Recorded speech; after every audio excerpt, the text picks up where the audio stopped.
This is for Chelsea Manning, this is for Edward Snowden, this is for all the whistleblowers who will never know, and this is for Anonymous, this is for a vase. The following lyrics are going to be particularly hard.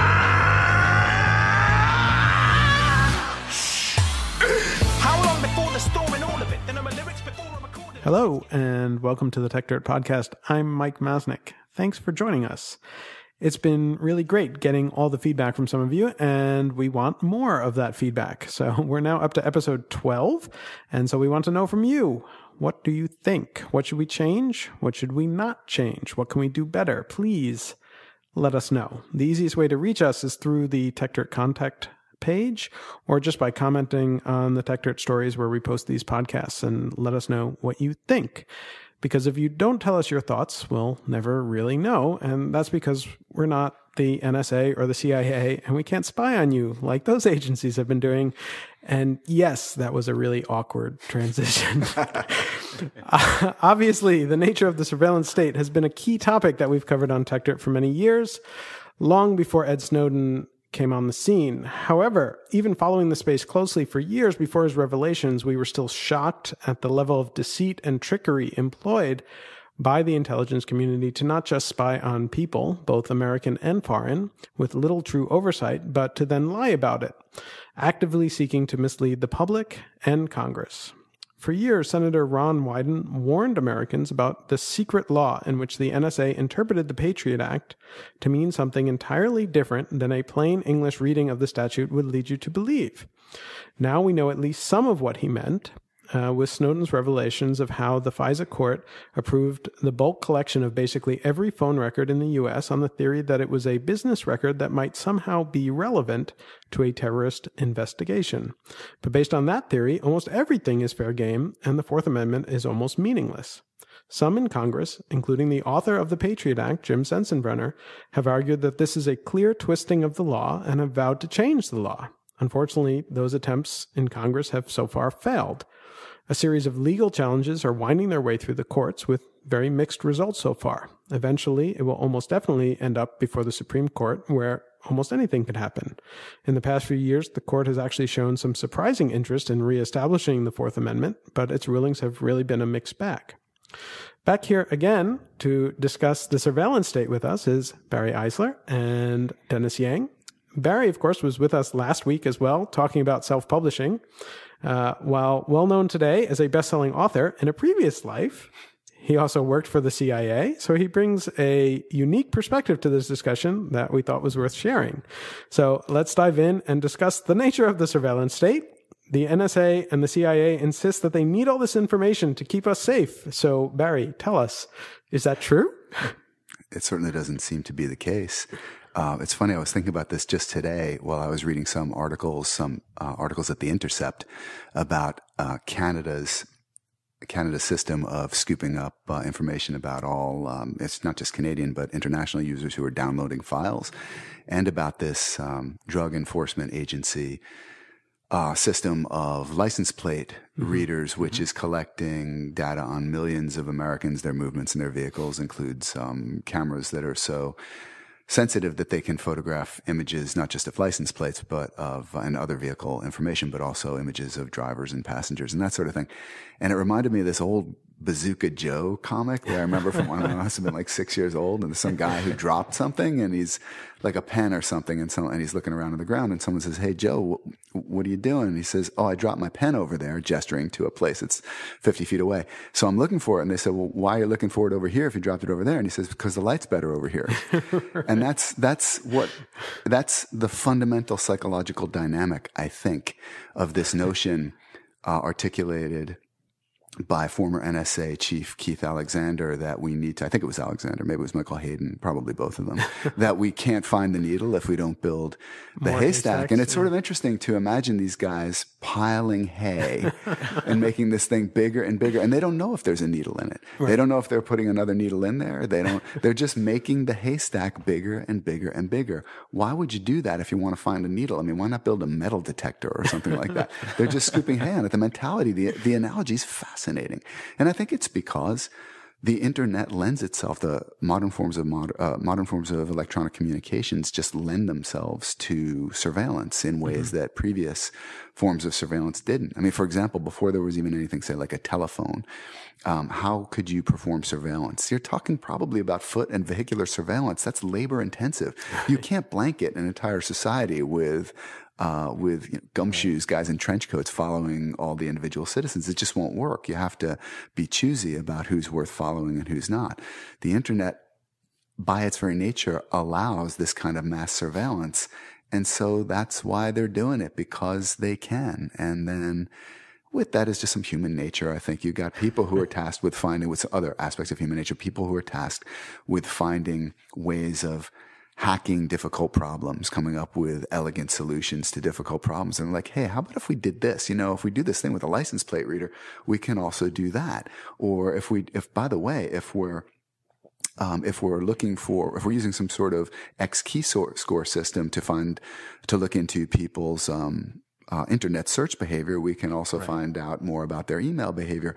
And it's an elegant solution. Hackers like elegant solutions. And you've got individuals who aren't really looking at the big picture. They're coming up with cool ways of solving problems. But in the aggregate, what it results in is this massive system of surveillance that's not very well optimized towards stopping the terrorists it's ostensibly aimed against, but that is actually very well designed for suppressing dissent in the domestic population and for chilling free speech once people realize, my God, there's really not a lot I can do online that the government isn't capable of monitoring. Yeah. There was someone pointed this out recently. I can't remember exactly where I saw it, but it was this sort of really interesting thought, which was, this idea that groups like the NSA specifically, right? I mean, historically, they'd always been focused on sort of, breaking the communication tools that that enemies use, right? And they were Enigma, right. And so you would have, I mean, there's obviously with the Alan Turing movie, there's a lot of attention with Enigma and that kind of thing. And everyone feels like that feels good, right? In some sense, because you're like, okay, that's the enemy's planning to do something bad. And so you're breaking the system that they use. The difference now is that the tool that the enemies use to communicate is also the tool that we all use to communicate. And that's the big difference. Whereas it's no longer just breaking the tool that the enemy is using to plan something. This is the tool that everyone uses to communicate every day and all sorts of important and private details of their lives. Well, do they think that we are all the enemy then? Is that what? Well, there is an argument. That's part of what happens. It's just, I think it's the psychology of these things. And it's funny. I can almost imagine some people who don't pay as close attention to these things sort of smiling and thinking, hey, is Barry wearing his tinfoil hat while you guys are doing this podcast? Look, don't take my word for it. Look at some of the files that Edward Snowden leaked, in which it's revealed that the GCHQ, Britain's equivalent of the NSA, is classifying investigative journalists as a comparable threat level to terrorists and cyber hackers. That's crazy. Yeah. So again, don't take my word for it. I mean, this is them describing what they look at as a national security threat. They are looking at journalism as a national security threat. Well, and the same thing too, where they believe that under the Terrorist Act, they have the right to detain journalists. That's exactly right. They made that argument explicitly when they held Glenn Greenwald's partner, David Miranda, for the full 9 hours they were allowed to. I mean, this guy, everybody knows this guy. Even the British government had to acknowledge that, okay, he doesn't have anything to do with terrorism, terrorism, but but he's carrying some thumb drive that we think might have English, British state secrets on it, and that's a form of terrorism, is it? So these things always get broadened out. I can go on and on about this, but there's so much in the news. Good. We have time. Please do. Well, the DEA's license plate reader system is actually being used initially primarily as a form of getting more data that local agencies can use for civil asset forfeiture, which is the way basically of stealing property from people who haven't been convicted of anything yet, and selling it off and using the proceeds for local police departments. So it gets used for one thing, and then it gets and in fact, one of the things that was revealed with because the DEA stuff was revealed thanks to an ACLU FOIA request, and a lot of it was redacted. But one of the things that was revealed was that the primary purpose of this program was for asset forfeiture. Yes. And you're like, wait, so it's not to stop drugs. it is to steal stuff from people. Crazy. It's crazy. So what were they doing? They were basically using the license plate reader to track where people go, and then using that to basically figure out what they can take. And the way the asset forfeiture program works, which is prove that something you don't have to prove anything. Right. You just accuse the property, not the individual. You accuse the property of committing a crime. And so you have these crazy cases, being the proceeds of a crime. Back up a second. You just said the property is being accused of a crime. Right. The property is accused of the crime. So you actually will have cases like the United States versus $100,000 in cash. Or the really funny one, I forget exactly what it was, but it was like the United States, this is not the exact one because I don't have it in front of me, but it's the United States versus like 2,500 boxes of clicker balls. Right.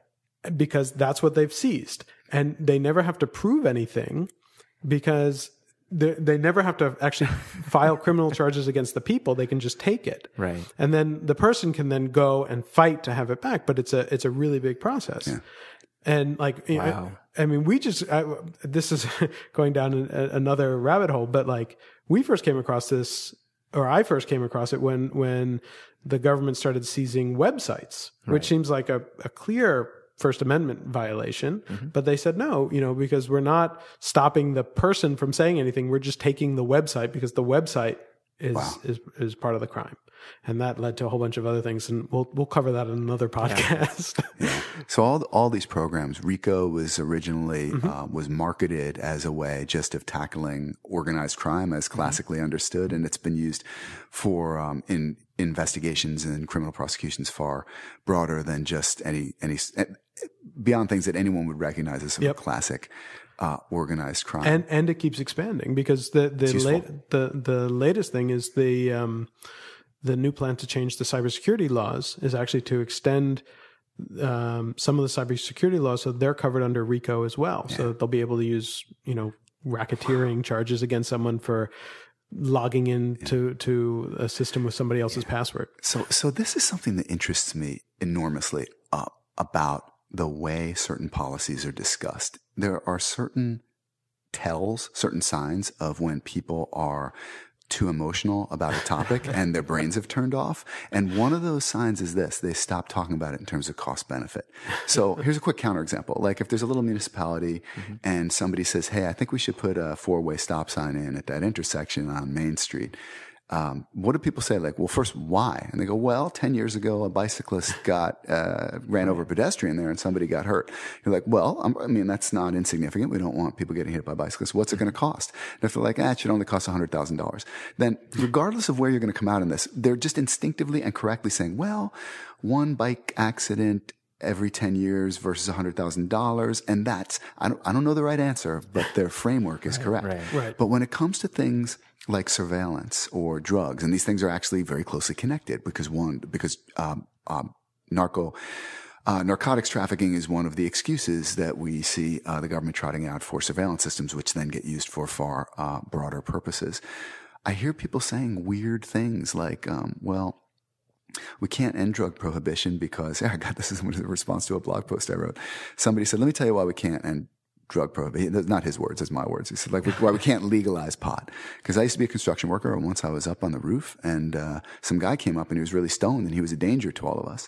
And I said, you do realize that thing happened during drug prohibition when marijuana was illegal. Like it didn't, the thing didn't stop it's very strange. Yeah. It's sort of counterintuitive. But even if it were true that somehow the policy that was in place that wasn't stopping the thing that he was upset about could in fact or did in fact stop that thing, where is the discussion about the costs of drug prohibition? Right. The costs in terms of border security, judicial resources, militarization and destabilization of neighboring countries, the growth of narco trafficking gangs that are destabilizing these countries and actually pose a national security threat, that buy and then use guns and create a whole new problem for ATF, overcrowding of prisons, racist implementation of various laws. I mean, Chris Hayes had this thing, it was just brilliant, I thought. He said, here's how you can tell that our drug laws are unjust.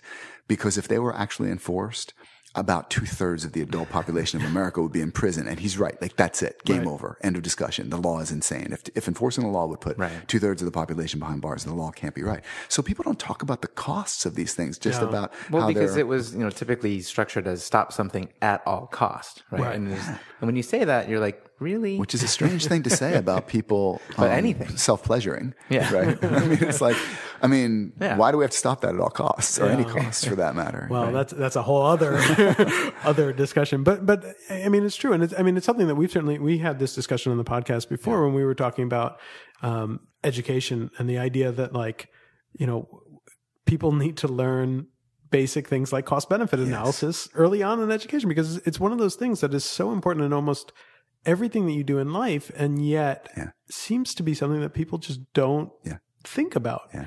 And it's definitely true in the surveillance What space. did you call for statistics? Did I just read this Yeah. post? I must have. Yeah, statistics, and I forget what my thing is civics. I'm like, if people could just read the Constitution. See, I mean, that was it's the instruction manual. We should always read the instruction Well, that was the discussion that we were having was, because people are talking about trying to learn coding, and we're saying, economics, coding, statistics, journalism, civics could be, anything. But like some of it was just these sort of basic life concepts that are important in making these kinds of decisions. People don't get. Yeah, you're right. And cost benefit analysis is one. So, and it becomes really clear in the surveillance space that it's not being done exactly at all. what I was going to say. Yeah. And again, it's a tell that people, their fear is turned on and their brains have turned off, because if it weren't the case, when the government says in reaction to, let's say, for example, the Paris attacks. And so you've got multiple governments now saying, well, we need to step up electronic surveillance. I don't think I heard anybody except Julian Sanchez say, hey man, has anybody even made a connection between the use of electronic communication and those attacks? I mean, we don't even know if stepping up electronic surveillance would have had anything to do with preventing these attacks, but the question's not being asked. And people are not asking, what would it cost to do that? But we by have every to measure. do something. Right. That's part of the psychology. Yeah. And I'm not, in some ways, I'm not unsympathetic to the politicians who are victimized by it, although I would like to see people step up and have a conversation about, let's talk about the psychology, where, look, I know it feels like we have to do something, but you know what? Right. We have 30,000 people a year dying in gun deaths in America, and something closer to 40,000 automobile deaths on highway deaths every year, a 500,000 tobacco-related deaths every year, and somehow our society just manages to stagger along despite all that. Right. Not saying that terrorism isn't bad and that it's even worse because it's not random and blah, blah, blah. But do you really think we should spend literally trillions of dollars invading other countries, droning other countries, changing our whole way of life, stifling all the sorts of land of the brave, home of the free kind of mythology that we've all been reared on? Do you think we should do all that in order to make slightly less likely the chances of dying, to make slightly even less likely the chances of dying in a terrorist attack, which currently are even less likely than dying of the intestinal flu while overseas, or drowning in your bathtub, or being struck by lightning, or killed by bees? It's true. Those things are all more dangerous than terrorist attacks, and yet we spend trillions on terrorist attacks. Yeah, I mean, and preventing and one of the points that I heard someone make, and I can't remember who, so I'm stealing this idea, but it makes the point, which is this idea. It's like, okay, if you want to say we don't want to allow terrorists to hijack airplanes and we have to stop it at all costs, there's an easy way to do that, which is to stop all flights, right? That's right. No more planes. You have then done it. You have stopped airplane-driven terrorism at all costs. But the cost is obviously really high. But if you're doing the cost benefit, then you say, well, there's probably somewhere in between that that we should settle. But we're not having that kind of discussion. And part of it, I think, I mean, a lot of it you started to get at it was that the politicians feel they have to do something because the voters expect them to do something. Right. So some of it is that, but that doesn't explain, well, I guess it could explain the intelligence community saying they need all this stuff because they don't want to get blamed for the inevitable attack, because there's going to be an attack no matter what. God, you'd think though, I mean, they're all so good at marketing and spin and releasing the embarrassing news reports late Friday afternoon. I mean, they know what they're doing. Christmas Eve. Oh, exactly. What was that NSA dump? Oh my God, they did it on Christmas Eve. It was so brazen. It was I almost admired it. I'm like, damn, really, Christmas Eve? So they're so good at that stuff. You'd think that, hey, instead of building Rube Goldberg system after Rube Goldberg system and piling more and more hay on this and having no clue at all whether there's even a needle in there or whether you're adding needles or anything like that. How about if instead you have a conversation with the American people saying, look, we long ago as a society, we made a decision about how we're going to balance safety on the one hand and freedom on the other. And I think we got it roughly right. And you could move to North Korea if you would favor some sort of different balance. But, that kind of conversation. And then you'd be insulated if you were to say, look, something's always going to sneak through. It's just part of life. And we're not going to turn ourselves into a garrison state to slightly reduce the chances of that already extremely remote possibility. But something will sneak through, but we can handle it. We can take it. Why? We're Americans. We're tougher than that. Right. Can you imagine a politician saying something like that? Yeah. No, they're always like, no, okay, well, look, we'll surveil you more. They'll be like, well, let's talk about what other freedoms we have to give up now. Again, every time something happens, the reflexive conversation that happens afterwards is, what freedoms do we need to give up now? Right. But is that what the public has been asking for? Like, is that the conversation that's been happening? Like, I feel like they, a lot of times the government seems to trudge ahead assuming that that's what the public wants, and they never even stop to ask. Is it really? Well, there was, and this is, sort of to plug another podcast, but Invisibilia, which is a lot more popular than this one. But they had that episode on fear, right? And it opened with this really sort of interesting statistic or point, which was, they were talking about this guy who had recorded these kids in some small town, like 30, 40 years ago. I don't remember exactly. And he just, the study was to actually see what kids do when they were alone. So he just kind of like wandered around this town and would follow kids into the woods. And he has this recording of them like making fart noises in the woods and things that little kids do. Right. And then he went back 30 or 40 years later, and he was saying the thing that struck him that was really different was that, the kids who were allowed to run free all over the town, decades before, no longer could because everyone was afraid. And he said, but the level of crime and violence in that town had gone down and nationally have gone down. And yet he went and he found like the kid who's in the tape that he was, making the fart noises, who now has kids and now is an adult. And he said, would you let your kids today go run around in that same park? And he's like, no way.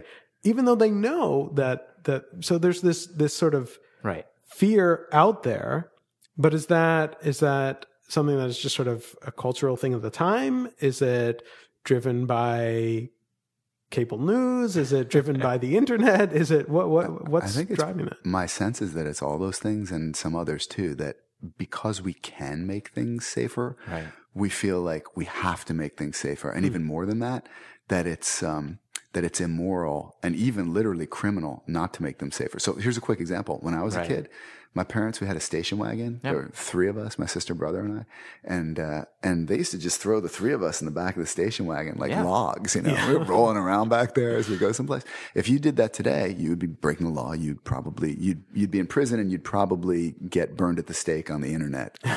So you can't do that sort of thing anymore. And bicycle helmets, child seats, I probably shouldn't cop to this because some people will think like, oh my God, you're a horrible person. I don't wear a bike helmet. I like to bike and I hate bike helmets.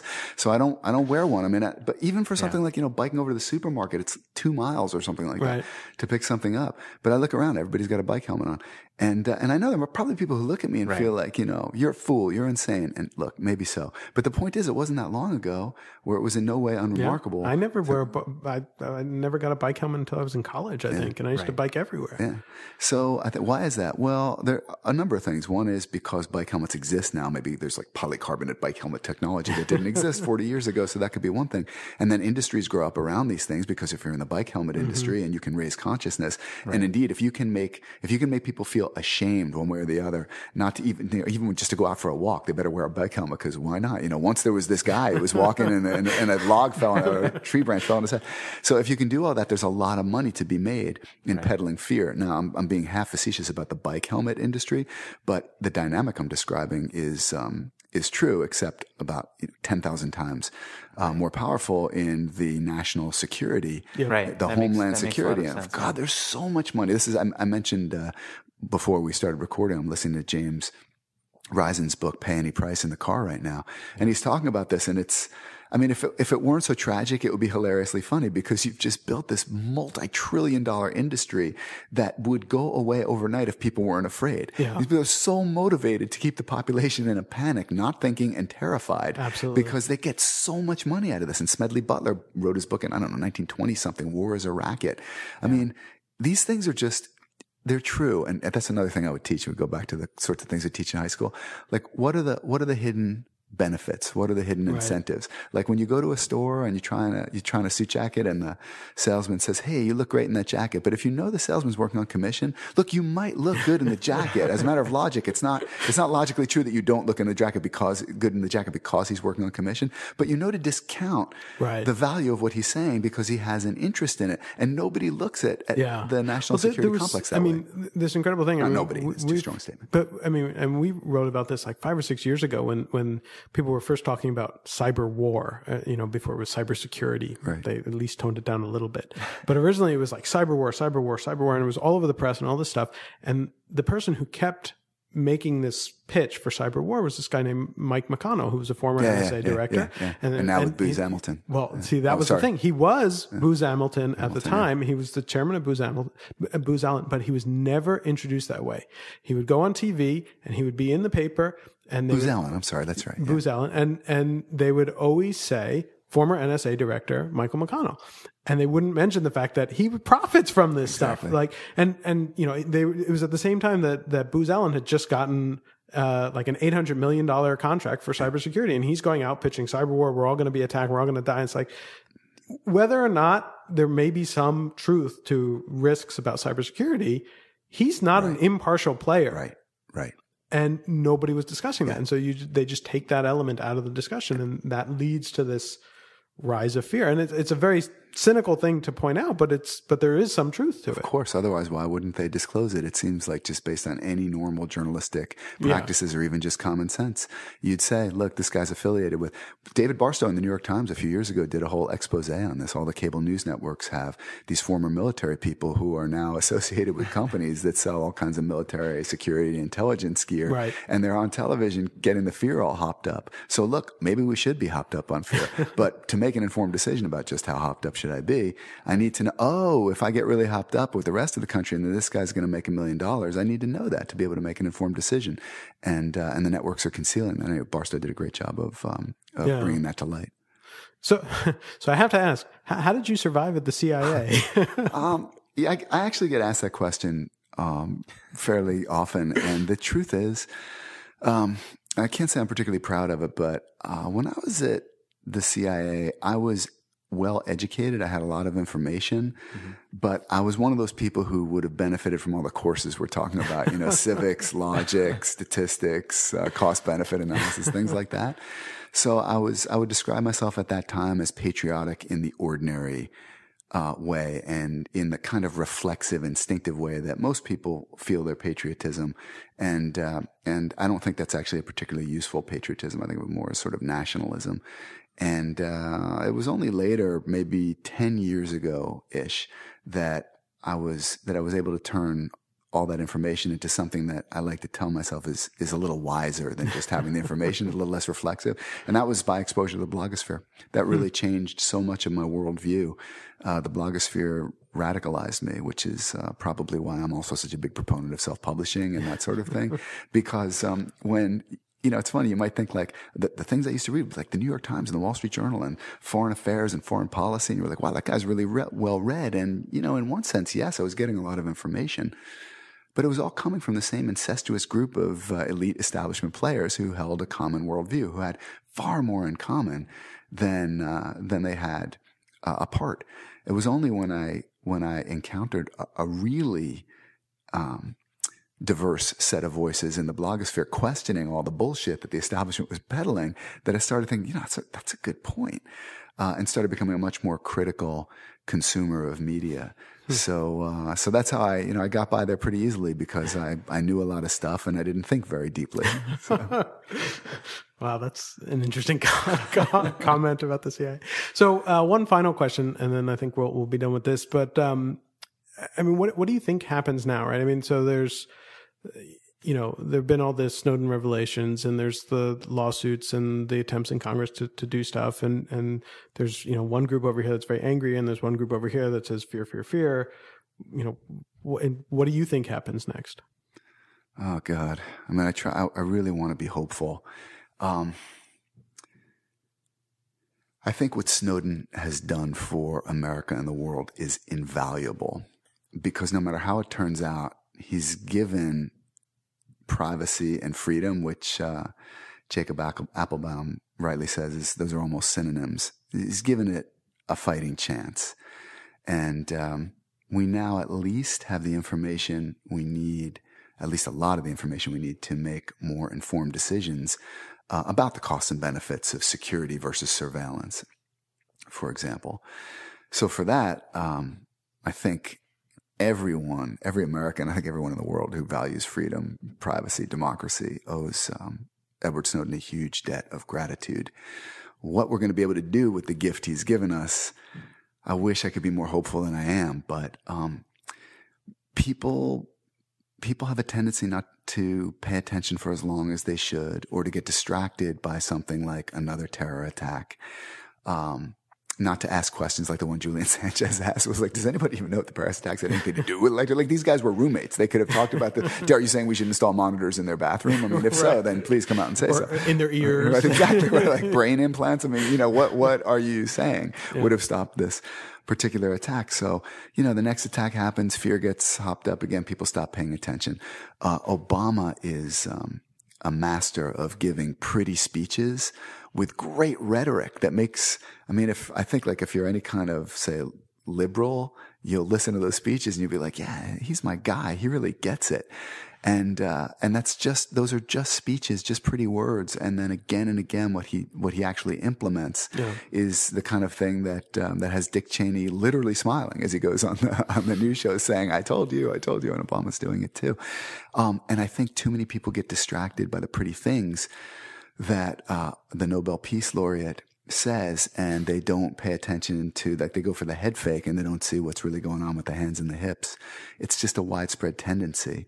I don't know. If you ask me when I'm feeling optimistic, and I'll be a little more optimistic. And right now, for some reason, I just feel like, God, people just don't really get how Frank Church in 1975, during the Church and Pike Commission hearings, there's this great quote where he says, I don't know it verbatim, but basically this technology is 40 years old. And he says, my God, we have to be so careful about empowering the NSA, because what we're talking about here is the machinery of total surveillance and oppression. And if this machinery were ever turned inward on the American people, we would have tyranny and totalitarianism that we could never reverse. I believe all that. And he's talking about stuff that's 40 years ago that would bore the NSA today. So when I look at all that, and I feel like people are so afraid of this thing that could happen, that's the chances of which are less than drowning in your own bathtub, and yet they're not afraid of something that has so much historical precedent, which is abroad, but also at home with programs like COINTELPRO and the FBI abuses of the 60s and 70s. These things have actually happened, and yet people are so sanguine, and they think like, well, it couldn't happen again. These are good people with good hearts. What CIA Director William Colby, what did he say? Trust us, we're all honorable men. And too many Americans are like, well, yeah, I guess. Instead of saying, look what happens when you give people the government this much power. It never ends well. Yeah. And it won't end well this time.